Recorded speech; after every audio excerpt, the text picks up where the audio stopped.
El viejo oeste era una tierra de contradicciones, sin ley pero regida por expectativas rígidas, indomable pero dictada por la necesidad.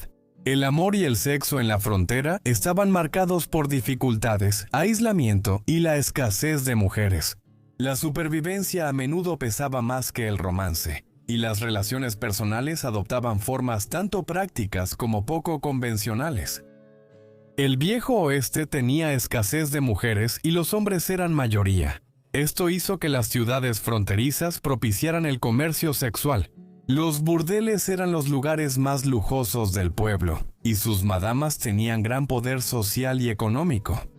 Algunas mujeres lograron independencia financiera en ese oficio, pero otras fueron explotadas o atrapadas por las circunstancias. La tarifa en un burdel iba de 25 centavos a $1. Pero el costo de sobrevivir para estas mujeres era mucho más alto, mucho más alto. Casarse no era tan sencillo como parece. El matrimonio se consideraba una apuesta en la frontera. El amor en el oeste rara vez tenía que ver con la poesía y el cortejo. Era cuestión de no morir. Con una esperanza de vida de 35 años, muchos matrimonios terminaban por enfermedades, violencia o mala suerte. Viudas y viudos solían casarse rápido por necesidad. El divorcio era más fácil de conseguir en el oeste que en el conservador este. La vida era impredecible y la gente no soportaba uniones infelices. La crianza monoparental era común porque muchas mujeres morían en el parto o por enfermedades. Padres solteros solían criar a sus hijos solos o con apoyo de la familia extendida. Las mujeres también se encontraban con frecuencia administrando las granjas y criando a los hijos solas cuando sus esposos fallecían de manera prematura. Muchas personas ven secreto en la montaña y se preguntan si realmente existió el amor entre personas del mismo sexo en la frontera. A pesar del revisionismo histórico posterior, las relaciones entre personas del mismo sexo no eran desconocidas ni escandalosas en muchas comunidades del oeste.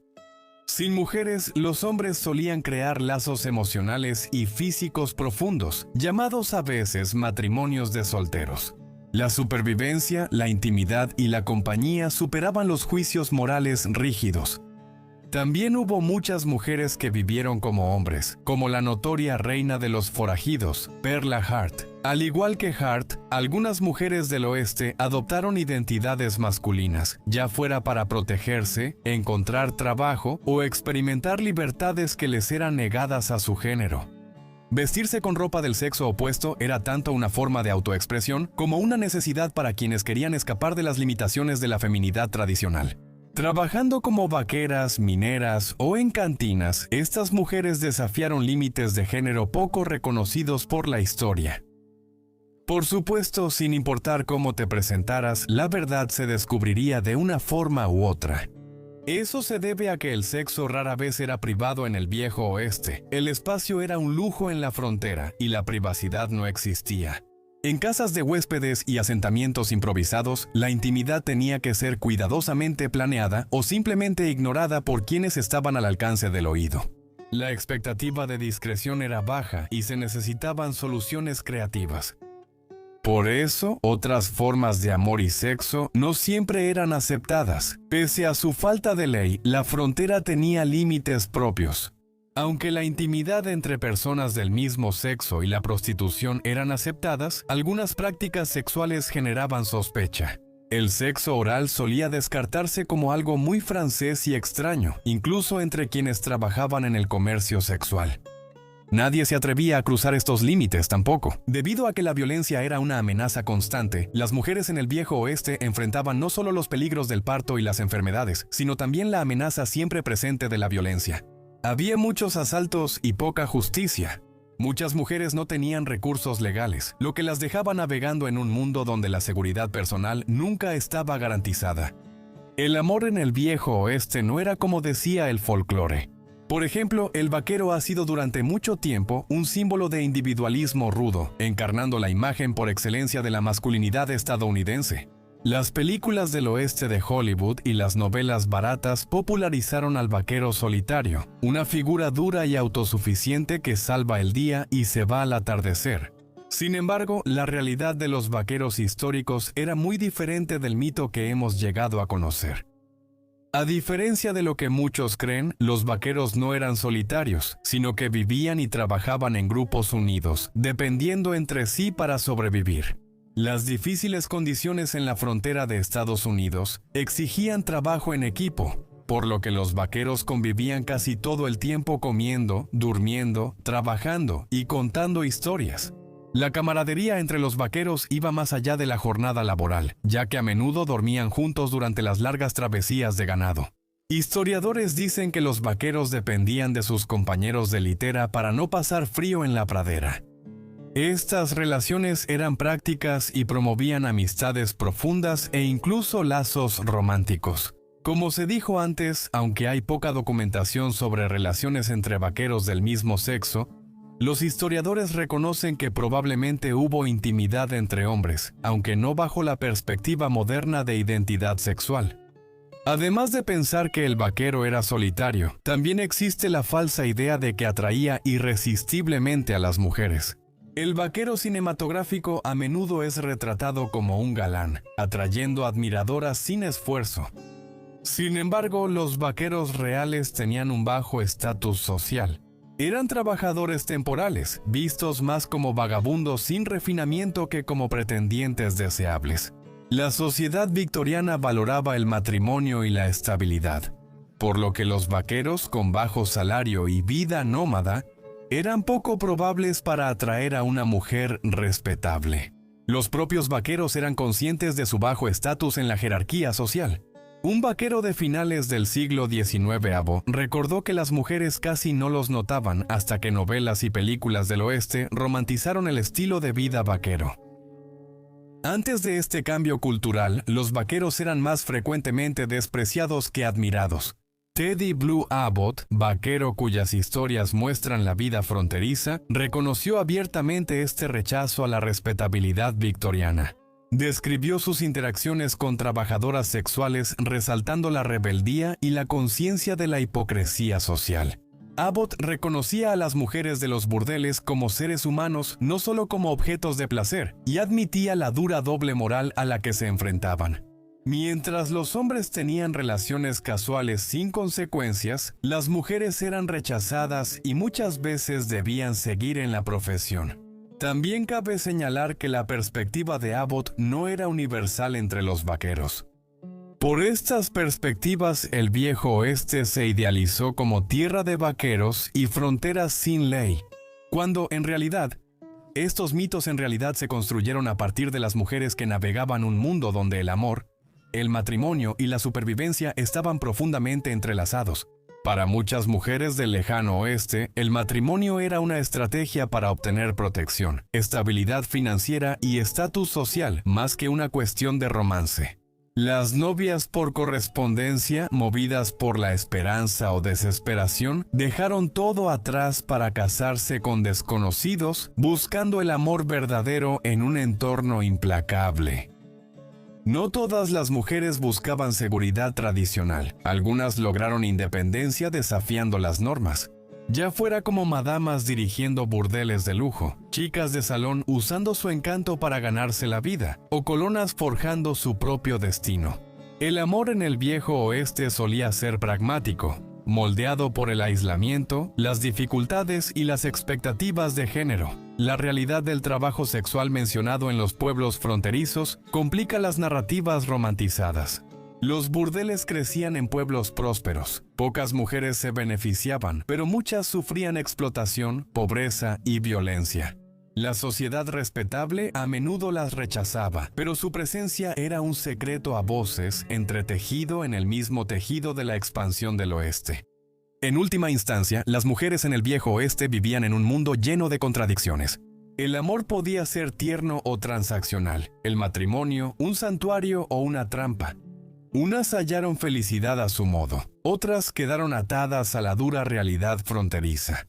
Ya fuera en los brazos de un esposo devoto, en el salón de un burdel o en la soledad de una pradera azotada por el viento, sus experiencias revelaban una verdad compleja y sin adornos sobre el romance y la supervivencia en el oeste. Pero lo que venía después del embarazo por amor en la frontera era una bestia completamente diferente.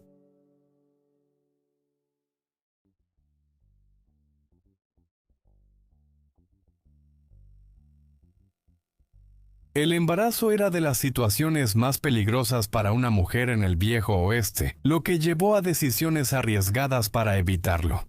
Los métodos anticonceptivos físicos eran costosos y raros, así que muchas mujeres recurrían a opciones caseras, brebajes de hierbas o venenos que podían ser tan letales como ineficaces. El control de la natalidad era una apuesta, y para muchos era una apuesta perdida. Aquí hay algunas de esas estrategias. La forma más común de control natal era la abstinencia. Si no tienes sexo, no puedes quedar embarazada, ¿cierto? Bueno, el esposo, novio o musa tendría que estar de acuerdo, y eso no era tan sencillo. Aquí es donde entraba en juego mucha de la violencia mencionada anteriormente. Por supuesto, el siguiente mejor método sigue siendo probado y verdadero hoy, y es la arriesgada apuesta del retiro, o conocido coloquialmente como sacar antes. Incluso vaqueros y buscadores de oro creían tener la mejor técnica de retiro al oeste del Mississippi.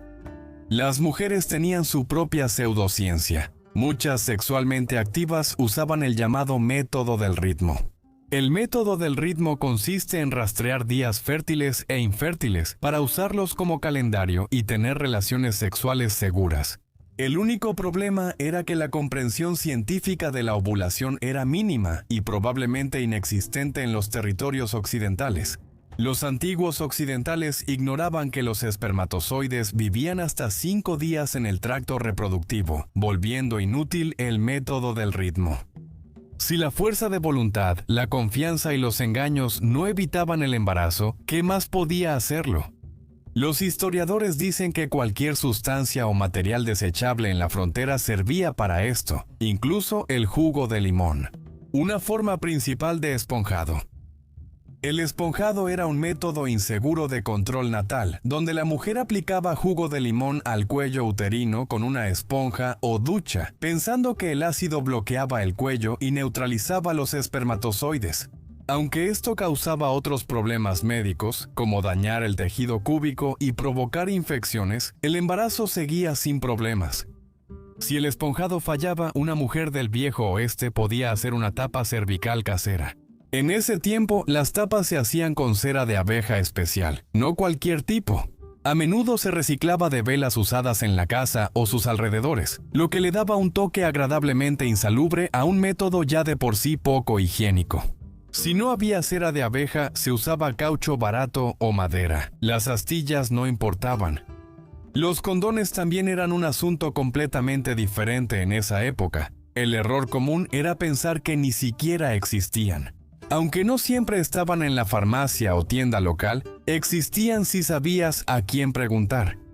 Los condones del Viejo Oeste no eran de látex, sino de intestinos de animales como cerdos y ovejas. ¿Asqueroso, no? Bueno, también tendrías que desembolsar una buena cantidad de dinero, 100 de ellos para ser exactos. Por un solo condón intestinal pagarías $1 entero, un gasto extremo. En esa época, el anticonceptivo era tan caro que los vaqueros reutilizaban el mismo condón. Los lavaban en agua sucia, probablemente con alto riesgo de enfermedades, lo que reducía su éxito un 10% en cada uso. Tras los años 40, los condones de hule se hicieron más accesibles, sobre todo cuando surgieron grandes asentamientos en la frontera y llegaron importaciones de hule tropical al oeste. Sin embargo, solo las prostitutas y los burdeles los usaron durante un tiempo, ya que la gente casada era demasiado pobre o modesta para probar un método tan progresista. En última instancia, si nada de lo anterior funcionaba, y seamos honestos, casi nunca funcionaba, la mujer descubría que estaba embarazada y recurría a la última opción. El aborto en el Viejo Oeste era mortal y sin duda más peligroso que el propio embarazo. La primera defensa abortiva eran drogas ilícitas como la quinina o el ergón. La quinina, hecha de corteza, se usaba para tratar la malaria. El ergón es un hongo que crece en el centeno fermentado y era más alucinógeno que cualquier otra cosa. Ambos eran tóxicos en dosis altas, lo que llevaba a anemia y falla de órganos en las mujeres que buscaban abortos. Otros métodos primitivos usaban instrumentos sin protección en el tracto reproductivo, causando infecciones, sepsis y muerte. Algunas mujeres usaban ropa muy ajustada en el útero o se mataban de hambre, pensando que el feto no sobreviviría, poniendo en riesgo su salud por beneficios temporales. El aborto se criminalizó en la mayoría de los territorios occidentales en los 70. Antes no se procesaba y muchas jóvenes murieron por ello. Como resultado, y honestamente, incluso después de que fue prohibido, las mujeres continuaron practicándose abortos ellas mismas de todas formas.